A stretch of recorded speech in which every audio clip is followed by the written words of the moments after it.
Friends అందరికీ నమస్కారం. లంచంతో అడ్డంగా దొరికిపోయిన అధికారి, దీనికి సంబంధించిన కంప్లీట్ వివరాలు ఈ వీడియోలో తెలుసుకుందాము. వీడియో స్కిప్ చేయకుండా పూర్తిగా చూడండి, అప్పుడే కంప్లీట్ ఇన్ఫర్మేషన్ అయితే అర్థమవుతుంది. అలాగే ఇంకెవరైనా మన ఛానల్ సబ్స్క్రైబ్ చేసుకోకపోతే వెంటనే సబ్స్క్రైబ్ చేసుకోండి. ప్రభుత్వం నుంచి వచ్చే ముఖ్యమైన అప్డేట్స్ మిస్ అవ్వకుండా మీరు ముందుగా తెలుసుకోవాలి అనుకుంటే ఛానల్ని సబ్స్క్రైబ్ చేసుకుని ఫాలో అవుతుండండి. అలాగే వీడియోని ఒక లైక్ చేయడం మర్చిపోకండి. చాలామంది సబ్స్క్రైబ్ చేసుకోకుండా వీడియో అయితే చూస్తున్నారు. దయచేసి సబ్స్క్రైబ్ చేసుకోండి, అలాగే వీడియోని లైక్ చేయడం మర్చిపోకండి. వివరాల్లోకి అయితే వెళ్ళిపోదాము. పేకాట ఆడుతూ పట్టుబడిన 6గురిని కేసు నుంచి తప్పిస్తాను అంటూ 60,000 డిమాండ్ చేయడంతో పాటు ఎస్ఐపై బాధితులు జిల్లా ఎస్పీకి ఫిర్యాదు చేశారు. దీంతో రంగంలోకి దిగిన ఎస్పీ పూర్తి విచారణ జరిపిన అనంతరం ఎస్ఐ వసురాం నాయక్ను సస్పెండ్ చేస్తూ శనివారం ఉత్తర్వులు జారీ చేశారు.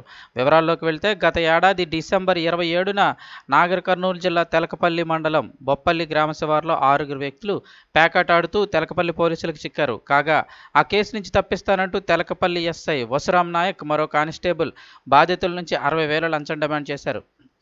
కాగా డబ్బు ఇచ్చుకోలేక బాధితులు జిల్లా ఎస్పీ గైక్వాడ్ వైభవ్ రఘునాథ్కు సదరు ఎస్ఐపై ఫిర్యాదు చేశారు.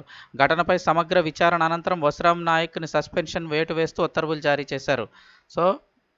శనివారం నాడైతే ఉత్తర్వులు జారీ చేయడం జరిగింది. 60,000 డిమాండ్ చేయడంతో ఎస్ఐని అయితే సస్పెండ్ చేశారు.